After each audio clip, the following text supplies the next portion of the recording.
here. Oh my goodness. Oh yes. Wepa, mi gente. Let's go. Actually, let me see where you guys at. How you doing today? It's your boy Dr. Kizomba, okay? We got an amazing topic to talk to you about it.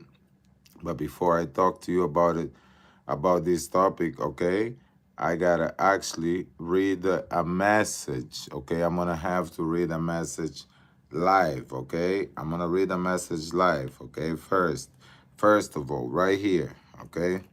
Let me take my glasses off so that you can see my eyes, okay? So there you go. Okay, the topic of today, how to reduce alcohol consumption at social events, okay? So, how are we gonna reduce alcohol consumption at social events? It's your boy Dr. Kizomba, Mazuma Vez right here with you guys, okay? So basically, I stated right here, I'm gonna read a message that a dear friend, okay, she wrote me this message, and I'm gonna read it to you because that's a dear friend, and I don't want to actually say her name. Okay, I'm just gonna go with the message. Hello, Manuel. Manuel is my name. If you guys don't know Dr. Kizomba, Manuel is my name. She said, "Hello, Manuel. We met in January in Paris at We Love Samba. May I ask you something? It's true that you don't drink any alcohol." Whew, that's a good question. Your recent post gave me this impression, and I think I remember even reading it at previous posts. I quit drinking alcohol the 1st of January, and I really love to the sober me and the good this does to my body. My plan was to stay sober till Easter, but now I'm considering to continue even longer. Wow. Maybe 1 year, maybe forever. Don't know yet. So, my question, how is for you to stay sober, especially at festivals where everyone seems to be drinking at all time with pre-parties and etc. In so and so, because I could not tell the name, okay? I could not tell the name of the city so that way nobody know where she live. In so and so, in general, there's a big social pressure to drink. You always have to explain yourself. If you don't, if you don't drink, of course. How is it in Canada or in Angola? Okay. That was actually the message of my friend, okay? So she basically asked me, how is it in Canada or in Angola, right? So now I'm gonna pass fast forward. But let me just answer one by one, okay? So she quit drinking in January. I quit drinking about 3 years, over 3 years ago. That was in February 2nd of 2021. Just 1 year after Corona, I stopped. I stopped drinking. Okay, so that was exactly 1 year after Corona. So yes, you really like your sober life. Okay, that's really good. That's a goal right there, okay? And then she asked, let's go to the questions. How is it that you stay sober, especially at festivals? Okay. Um that goes back to our topic, right? So if we go to our topic, we're gonna basically talk about festivals. What's festivals?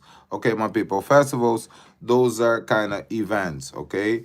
Those are events where people get together for social gatherings, okay? Rather if you do some dancing, rather if you do some drawing, rather if you do some gaming, you always have those festivals where people go get together and they take workshops for people that basically um people that do most famous people in whatever art that they do. Okay, so you always have basically something that's called a festival, so that way we go there.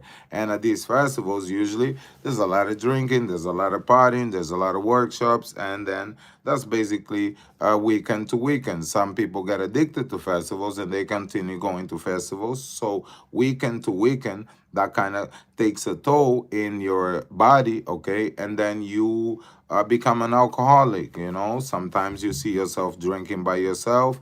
Sometimes, you know, the memories of the fun times of the alcohol make you go buy the drinks that you really love and appreciate. Sometimes you think that you're just taking a sip, but this sip end up being another sip and another sip, and without you knowing, you already drinking. Okay, so that's very, very dangerous. Okay, so the second one, basically those are the trips that you guys take with friends. Okay, trips with friends. Okay, so if you basically have a group of friends that they always drinking. Okay, and is basically how you guys got together, is basically your relationship, right? You guys get together, you guys go to the bars, you guys have some food, you guys have some drinks, you know, you guys want to finish the bottle, you guys want to top it up, have some fun, go out, get smashed, have a good time. All right, if you have those friends, so basically you want to kind of reduce that, or if you go, you want to be the person that is not drinking. Yes, let's go to the first one. Okay, so going back to the same thing. Okay, how is it that you stay sober, especially at festivals where everyone seems to be drinking? Okay, um where everyone seems to be drinking. Sorry about that. I had a phone call. Where everyone seems to be drinking at all times with the pre-parties. Okay, don't go to the pre-parties. Okay, so let's go. Don't go to the pre-parties because the pre-parties are the devil. Okay, so basically you go to the pre-parties, you're gonna have people with you, you're gonna have people that basically want to dance, want to have fun, want to get to know some people, want to be hanging out with people. So basically there's a lot of alcohol involved at the pre-parties, and you don't want to be part of that, because if you don't drink, you can be drinking juice, but it's just where people kind of turn up. Okay, so and that's basically where a lot of people get together to drink. Okay, so what you want to do, you want to avoid the pre-parties. How I did it. Okay, so I take my PlayStation with me. Okay, so I'm a performer, I go to the Congress, and basically I take my PlayStation with me. The organizers, they give me my room, I have my PlayStation, I'm playing my video games, or I'm practicing with a girl, so that way we can basically teach the workshop together. That's also very important. We can teach the workshop together. I'm practicing with a girl, and that will help me a lot of getting to my goal, right? So I do some practicing, and then I play some video games, and I avoid the drinking friends, like the friends with benefits, the friends that always want to come with a bottle, always want to be like what you're drinking, you know, always want to. I kind of avoid them a little bit, because the people around me is the kind of the healthy people, the people that like to go grocery shop, you know, wanted to eat some fruits, wanted to eat some vegetables and stuff like that. So basically, what I do, I avoid those. Okay, because those are not good for me. They don't serve me good. So I basically stay away from these type of friends at all costs, especially at the festivals, because it's a weekend. Everybody's kind of stressed out from their job. It's a weekend. They want to party and stuff like that. So what I do, besides staying in my room playing my PlayStation, if I'm not in my room, I'm at the social dancing with everybody, right? So I dance, and I have my bottle of water next to me. So I basically continue dancing. I just dance and dance and dance while try to dance with as much people as I can dance at the festival. That really helped me a lot of not thinking about the drinking. Okay, because you kind of have the energy, you sweat, you eat your fruits in the morning, and you kind of go out and then you dance. You actually teach your privates. There's people that actually like to learn, they want to learn in the morning. There's a lot of people that don't drink at the festivals that you can actually tune up to them and be nice, friendly with them. There's people that are there so that they can actually have a good time. There's people that are there to learn. So you actually got to tap into all these people. Now I go to festivals and I see myself teaching 4, 5, 6 private classes in one festival. I'm teaching 5 private classes because I kind of meet these people that read my posts, that see my blogs, that actually wanting to learn how to dance, and they go to the festival for those reasons. So yeah, they might turn up one thing or two, but if they know that they have a private with you in the morning, they're not gonna drink as much as they would drink if they would not have that private with you in the morning. So basically, that's what I do. Okay, I'm gonna continue with your question. So you ask another one. You say, in general, there's a big social pressure in your country for drinking. You always have to explain if you don't drink, of course. So how is it in Canada? Well, in Canada, I own a bar, okay? Yeah. Oh, actually is a little opposition of what I'm doing right now because I own a bar and basically my students have the option. If they drink, they just don't drink, and if they want a cocktail, they can get a cocktail, but it's all basically by person, right? So if you want to stop drinking, I think that's a force that gotta be inflicted up on yourself by yourself. Okay, you gotta be the person that wanna stop drinking. It's not because you don't drink, and that's why I have a lot of people still around me that wanna hang out with me, and I didn't lost a lot of old friends. Okay, that's the thing. That's the trick right there. It's not because you're not drinking that you're gonna make people feel bad by they not drinking. Okay, so that's a trick right there. You still gotta hang out with these folks because this was your folks. It's not because you stopped drinking that oh now you a better person and the other people you have no serve to them. No, no, no, no, no, no, no, no, no, no, no, no, no, no, no, no, no, no, no. It's not like that. These folks that are not drinking, they still have your intelligence. They might not see what you saw right now. You saw the light. You thought about your life. For example, I stopped drinking when I was 37 years old because I didn't want to get to 40 years old. Okay, like what I am right now. I'm gonna be 41 next month, April 20. Wood. Okay, April 24, 20. Wood. All right. So basically, I'm gonna be 41, and I wanted to actually stop the drinking because I don't want to go to the 50s, okay, with problems on my stomach and stuff like that. So I was that is enough for me. I wanted to stop drinking, and that was a personal decision that I took, all right, that I wanted to stop drinking. So that was nobody that kind of forced me. I'm the one who put the bottle down. So if you're not ready to put the bottle down, so don't put the bottle down, or don't go and force someone else to put the bottle down because you've seen the benefits of the bottle right now. Yeah, we got the healthy benefits right now. We actually are healthy. Our skin is healthier. Okay, we have much more energy. Good thing I still remember my dreams. Before I didn't remember my dreams. Now I remember my dreams. Okay, and your skin become a little bit of elastic because you lose the alcohol and sugar inflicted upon your body when you're drinking. Okay, is a lot of alcohol and sugar in your body, and you don't kind of have time to take that out. So since you have kind of 90 days, okay, 90 days to kind of clean your own blood, okay, so basically by drinking a lot you really stop that process, and a lot of diseases are actually coming because of that. So that's the benefits, and a lot more, okay, that you can get from the redemption of alcohol, for reducing your alcohol. So basically you have a lot of benefits from that. Okay, that's not something that you don't want to away from that. But you also have people's lives. Okay, you also got to respect that you was one of these people before, like myself. I listen, if the bottle wasn't finished, I was not gonna stop drinking. Seriously though.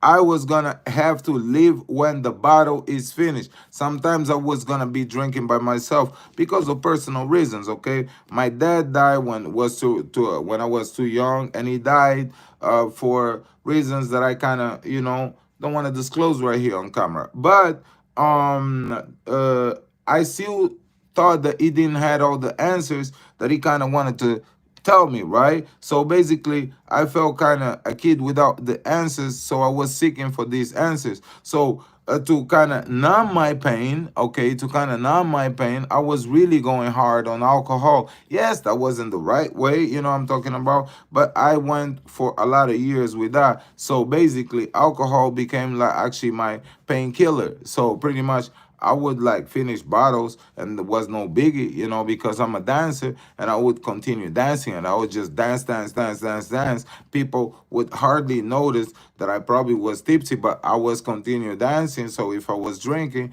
yeah, was bad. But you know, fortunately, I stopped. You know, I'm talking about. I put a hand up to that. I fought my curse, and basically, I'm in a different path right now. For 3 years and couple months right now, I'm on that path right now. But I'm not gonna force that up onto my friends or up onto the people that I know that been drinking all my life with me. Or I'm not gonna be see if they drinking, I'm gonna be drinking like a pop, okay, or whatever, or a water, or you know, a juice, or you know, something that doesn't, or a virgin daiquiri, something that doesn't have alcohol in it. But I'm gonna be hanging out with them because I'm there for the conversations. I'm there for the good time. I'm there for the appreciation. I'm there for the time that we were nothing. That right now we are somebody. I'm there for that time, and I cannot have this conversation with someone that is just sober and that person doesn't know me like that. Okay, so that's why it's very important to keep up with the people that you always keep up with your friends. Okay, it don't mean that you stop drinking, that you gotta stop acting like you know other people are bad or something like that. No, please don't do that. Now in Canada, I was drinking. I already told you I own a studio, and my students they kind of really respectful. The ones that don't drink, they give me the signs. I make them a cocktail without alcohol. The ones that drink, okay, they already know. If they want strong, just let me know. I make it strong. If they want, so these people, they come. A lot of people come for the alcohol, and look at me. I don't even drink. So now in Angola, it's a wrap. Okay, yeah. In Angola, it's a wrap. Yeah, it's a wrap. Why? Because basically the people in Angola, they my friends in the beginning, okay, when I came, the first week was really tough for them because I was the party animal, right? So when they kind of noticed that I wasn't drinking, was very tough for them. But I had the trick. I was paying them drinks, right? So they were still drinking, and I was drinking my sodas and stuff like that, and they was cool with that. So it was not like a big deal or something like that. They was really enjoying because I still had my sodas and I was drinking and I was with them and we kind of hang out. And at the second week, I kind of I applied the technique of going incognito, okay, going incognito to a social, and I danced like for a week. I was going every single day to the place to actually learn some moves so that I can take and teach into Canada. And on the third week, I did the wedding, I did the funeral, and as well, I just spent time on the beach, and then I came back. So the food was amazing, but was really cheap as well because I wasn't consuming alcohol, and that trip was amazing. Okay, so basically, to do like all wrap up of all this conversation is basically thank you so much for this letter. I made this podcast because there's a lot of people that is struggling with alcohol right now, and they basically would like to know, would like to be right now, get a guidance because they can stop for a week, my people. Okay, try to stop for a week first, see how you do, you know, and then when you stop for a week, you see how you do. If you want to go back to drink, you can go back to drink. But just think about it. You made it for 1 week, okay? Then try to go for a month, okay? If you try to go for a month and just look at the results of your body, your skin is going to get more elastic. You know, I'm talking about your face is going to get less inflamed and stuff like that. You actually going to see yourself actually getting younger because you're going to lose all the sugar and all the alcohol mixed in your body. body, okay? So try that out. And if you go for a month, I think that you're gonna try to go for 2 or 3 months. And if you go to the line of 6 months, of course you're gonna make it to a year. And when you make it to a year, trust me, you're gonna go for 2 years. And when you go for 3 years, you're gonna make it to 3 years, and then you're gonna be like myself. I'm right now 3 years in a little bit, 3 months or something like that. And I consider myself never ever drinking again. Okay, is your boy Dr. Kizomba. Thank you so much. If that helped you, please like, subscribe, ring your notifications, and hey, be a channel subscriber. Okay, so thank you so much, my people. I hope that I help you. And it's your boy Dr. Kizomba. Let's go. That's what we say, cowabunga, right?